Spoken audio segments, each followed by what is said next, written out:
Halo adik-adik, ketemu lagi bersama Kak Dina. Hari ini kita akan bahas terkait struktur dan fungsi sel. Oke, kita mulai ya. Jadi sel itu apa sih? Sel itu adalah unit terkecil dari makhluk hidup atau bagian terkecil dari makhluk hidup. Jadi sel itu adalah penyusun dari tubuh makhluk hidup. Nah, supaya kalian lebih paham gitu ya, apa itu sel, bisa bayangin gitu. Nah, bayangin sel itu kayak misalnya ada patung pasir. Nah, butiran-butiran pasir itulah yang kemudian disebut sebagai sel. Oke, kita lanjut ke penemu sel. Jadi sel itu pertama kali ditemukan oleh Robert Hooke ya. Sel pertama kali ditemukan oleh Robert Hooke. Nah, Robert Hooke ini menyatakan bahwa sel itu ternyata hanya ruangan kosong, jadi nggak ada isinya tuh di dalam sel. Nah, beberapa tahun kemudian muncul peneliti lagi, namanya Robert Brown. Nah, menurut Robert Brown, bahwa di dalam sel itu ada isinya, namanya inti sel. Lalu kemudian beberapa tahun kemudian muncul peneliti lagi, namanya Johannes Purkinje. Nah, menurut Johannes, bahwa sel itu selain punya inti sel, dia juga punya cairan, namanya protoplasma. Lalu kemudian muncul peneliti lagi, namanya Theodor Schwann dan Schleiden. Nah, menurut Theodor Schwann dan Schleiden, sel ini adalah satuan struktural makhluk hidup atau penyusun dasar dari makhluk hidup. Lalu kemudian ada Max Schultz. Nah, menurut Max Schultz ini, sel adalah satuan fungsional makhluk hidup. Lalu kemudian ada Alexander Fleming. Nah, menurut Alexander Fleming ini, sel itu adalah unit reproduksi atau yang merupakan memiliki peran penting dalam proses reproduksi makhluk hidup. Nah, biar kalian lebih ingat gitu ya terkait penemu-penemu sel, kakak punya jembatan keledai atau kunci 3D-nya. Ada Roro, Jotos, Max, Fleming. Row yang pertama ini adalah Robert Hooke. Row yang kedua Robert Brown. Ini Johannes Purkinje. Tos ini ada Theodor Schwann. Terus S yang terakhir ini Schleiden. Max ini Max Schultz. Dan Fleming ini adalah Alexander Fleming. Nah, untuk tadi kan Robert Hooke ini menyatakan bahwa di dalam sel itu nggak ada isinya. Jadi gambarnya kayak gini ya. Ini sel tapi nggak ada isinya. Terus kemudian Robert Brown tadi, untuk biar kalian lebih paham gitu ya, ada gambarnya. Dia menemukan inti sel. Nah, gambarnya kayak gini. Yang inti sel tuh yang ini ya, biru mateng ini. Kalau di gambar ini yang pink ini inti sel. Oke, sekarang kita bahas terkait struktur sel. Yang pertama ada membran sel. Jadi semua makhluk hidup itu punya yang namanya membran sel, baik hewan maupun tumbuhan. Nah, fungsinya apa? Fungsinya untuk pelindung, untuk melindungi sel, untuk melindungi bagian dalam dari sel. Karena kan membran sel ini letaknya di luar. Yang kedua, dia juga sebagai pengatur keluar masuknya zat.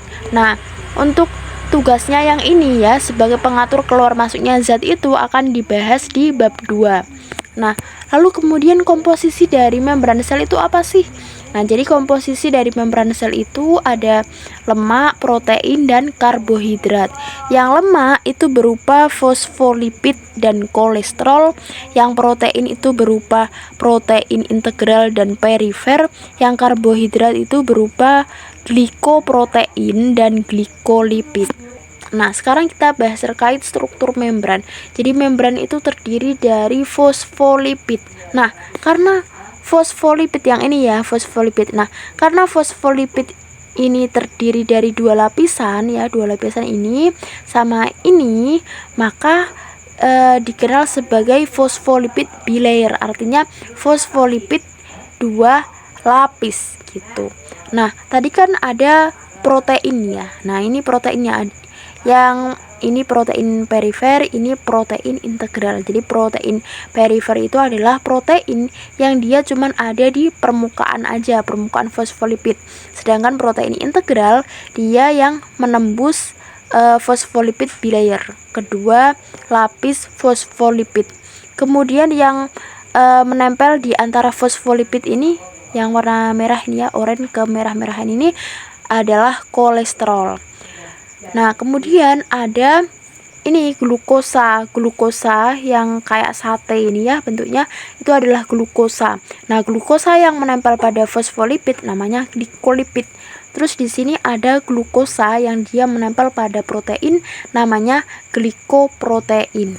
Nah, sekarang kita bahas struktur dari fosfolipid. Nah, seperti yang kita lihat ya, fosfolipid ini ada dua bagian. Ada kepala sama ekor. Ya, ini ya, kalau diperbesar itu kayak gini, kepala sama ekor. Kepala ini sifatnya itu hidrofilik, hidro air, filik suka, berarti dia suka air atau dia bisa mengikat air. Kemudian yang ekornya ini sifatnya hidrofobik, hidro air, fobik, fobi, dari kata fobia, berarti dia tidak suka air atau tidak bisa mengikat air. Lanjut, struktur yang kedua ada inti sel. Inti sel itu yang ini ya, yang warna pink ini adalah inti sel. Fungsinya apa? Fungsinya untuk mengatur seluruh aktivitas sel. Kemudian yang ketiga ada sitoplasma. Sitoplasma itu yang di sini ya, di sini nih cairan-cairan nih. Jadi sitoplasma itu adalah cairan di dalam sel. Dia ini merupakan tempat organel-organel. Organel-organel itu apa? Organel-organel itu maksudnya organ-organ kecil. Nah, jadi organ-organ kecil itu ada ini, ada mitokondria, ada retikulum endoplasma. Nah, di sini ini namanya organel. Nah, ada organel apa aja yang ada di sitoplasma? Nah, ini ya. Ada yang namanya retikulum endoplasma. Retikulum endoplasma itu yang mana? Retikulum endoplasma kalau di gambar yang ini ya, yang warna hijau ini namanya retikulum endoplasma. Nah, kalau di gambar ini hijau sama kuning ini. Nah, retikulum endoplasma itu ada dua jenis, ada RE kasar sama ada RE halus. Nah, bedanya apa? Kalau RE kasar dia ditempeli oleh ribosom. Jadi yang bulatan-bulatan kecil ini adalah ribosom. Nah, makanya kasar karena ditempeli oleh ribosom. Nah, kemudian yang kedua ada RE halus. RE halus ini adalah retikulum endoplasma yang dia tidak ditempeli oleh ribosom.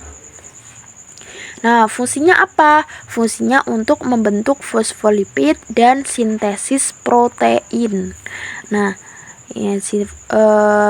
yang RE halus ini fungsinya untuk membentuk fosfolipid. Yang RE kasar selain untuk membentuk fosfolipid, dia juga bisa untuk menyintesis protein.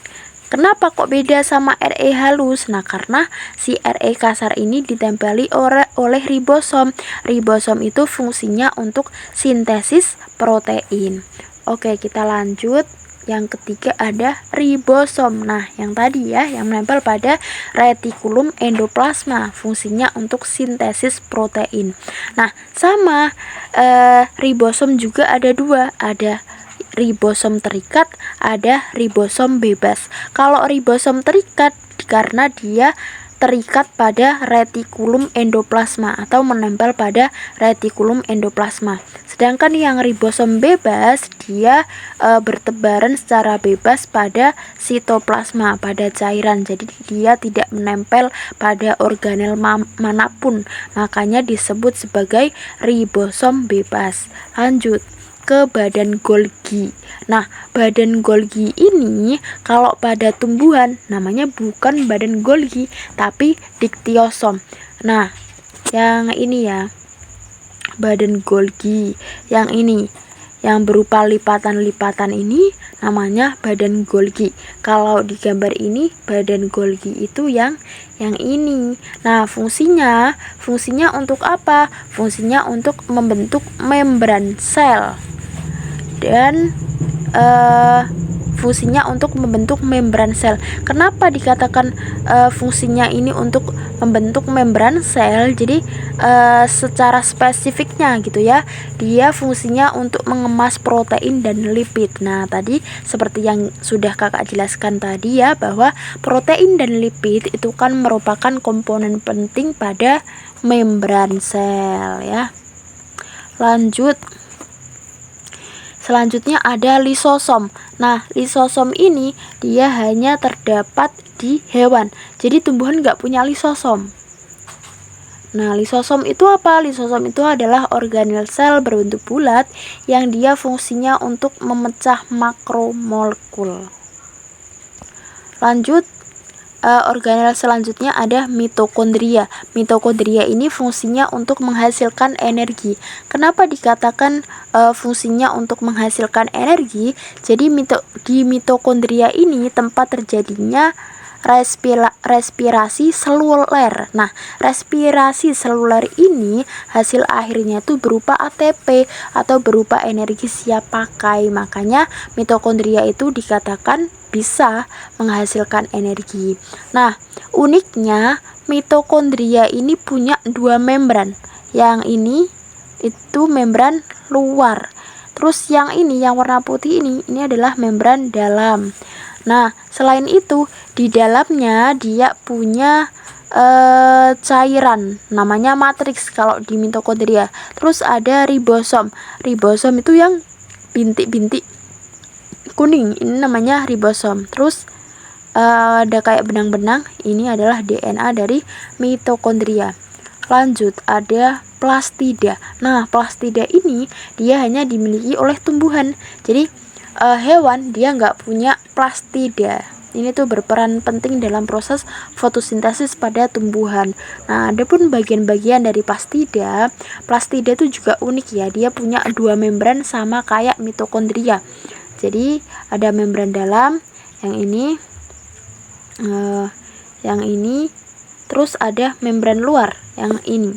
Nah, kemudian ada berupa lempengan-lempengan, ada bagian lempengan-lempengan. Satu lempengannya ini namanya tilakoid. Terus kumpulan dari lempengan-lempengan ini disebut sebagai granum. Nah, terus di sini juga ada rongga yang berisi cairan, namanya stroma. Tuh.